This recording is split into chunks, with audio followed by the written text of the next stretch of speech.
Welcome back, Rebel. If you're new here, this episode is the one that started it all for me.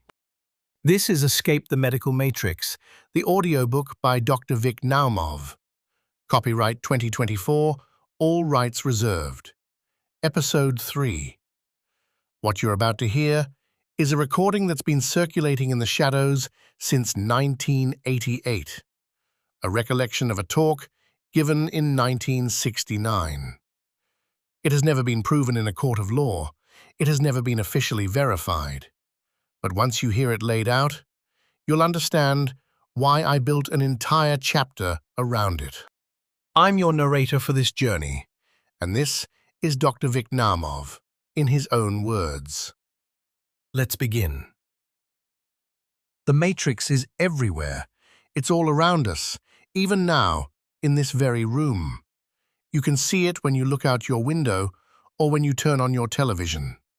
You can feel it when you go to work, when you go to church, when you pay your taxes.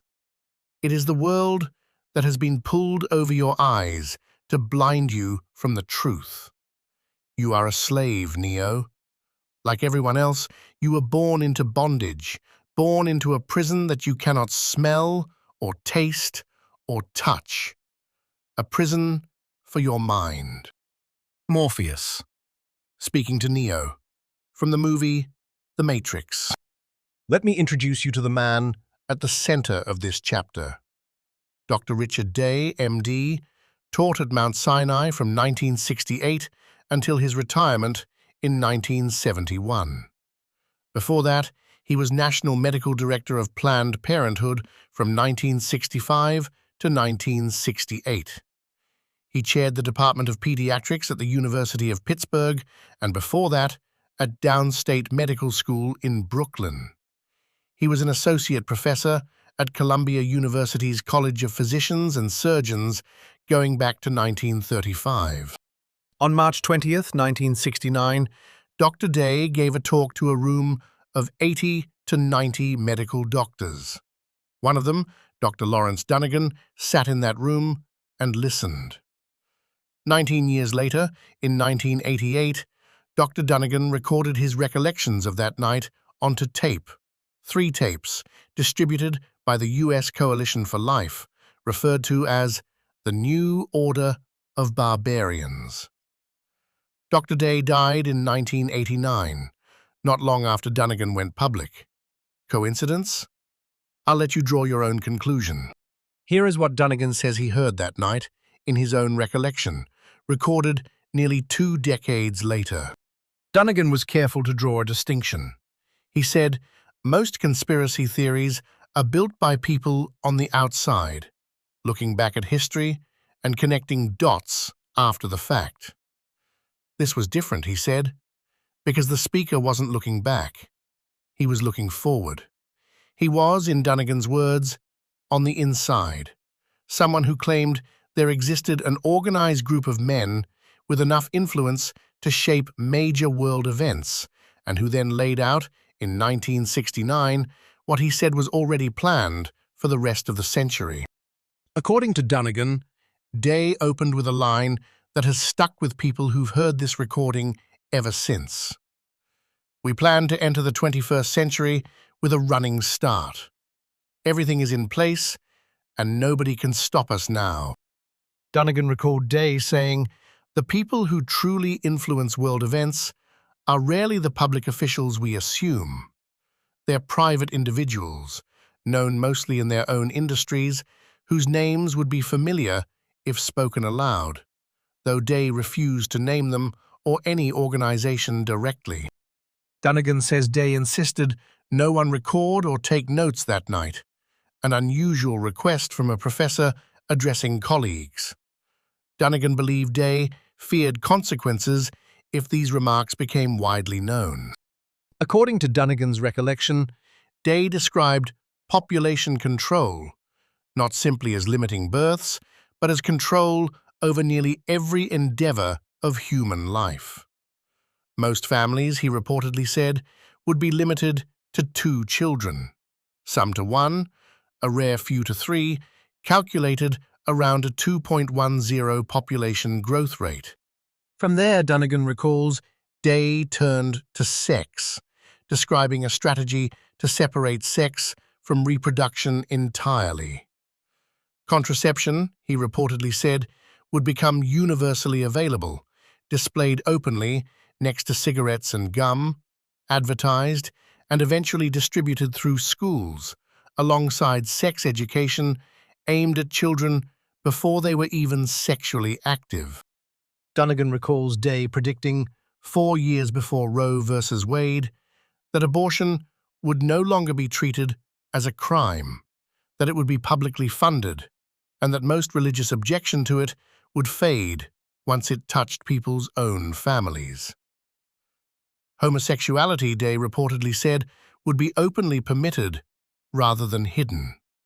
Clothing styles, he apparently noted, would become more revealing over time, not through more exposed skin necessarily, but through cut, fabric, and movement. Dunegan says, Day predicted the traditional family structure would weaken, easier divorce, more frequent remarriage, more people never marrying at all, careers and relocation pulling families apart by design.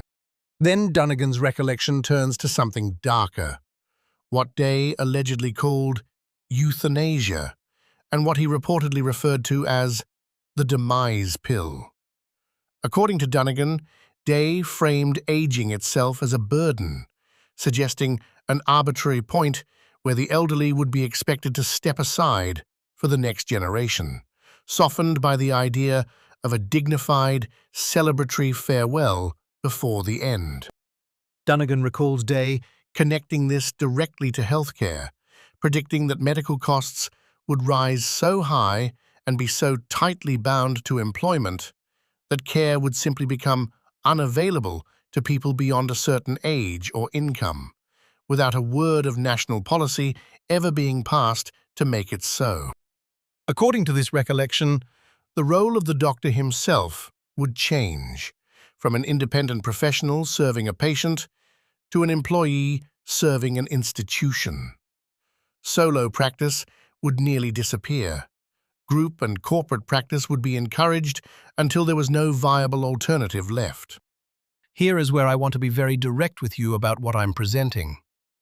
Dunegan recalls Day making claims that I cannot verify, that have never been proven, and that I present here strictly as his recollection, not as established fact.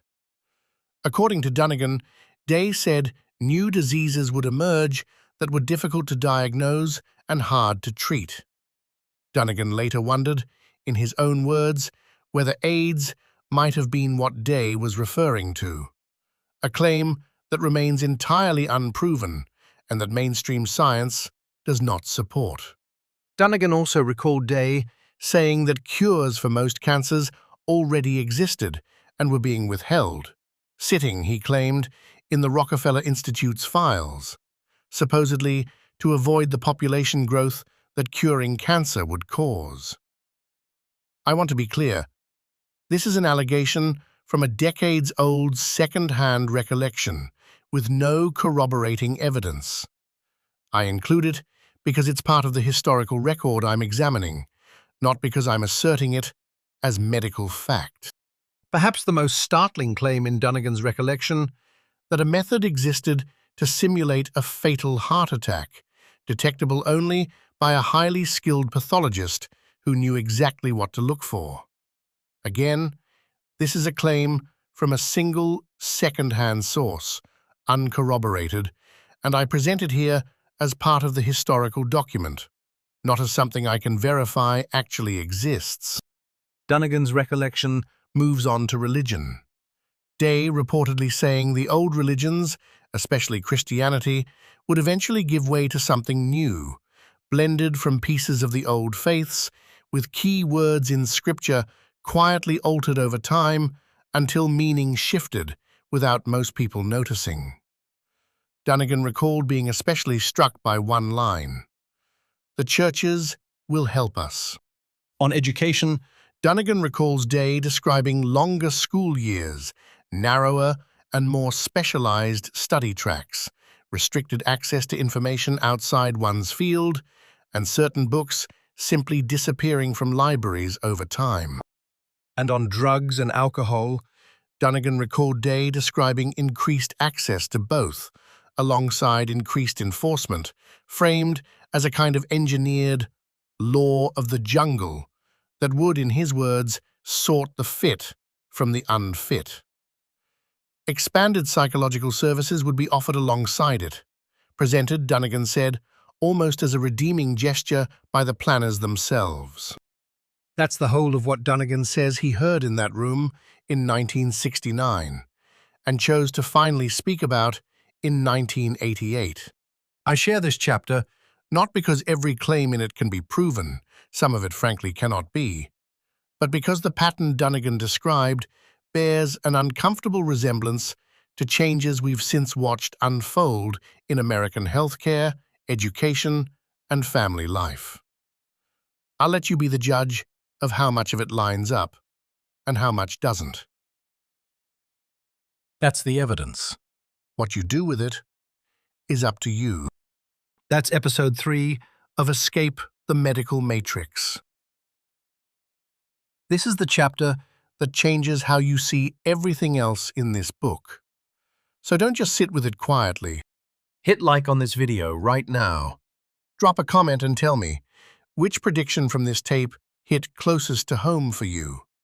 Share this with someone who needs to hear where this all may have started. And if you haven't already, subscribe. Hit that bell and turn on notifications, so the second this rebellion drops its next episode, you're the first to know. I'm narrating for Dr. Vic Naumov. This has been Escape the Medical Matrix.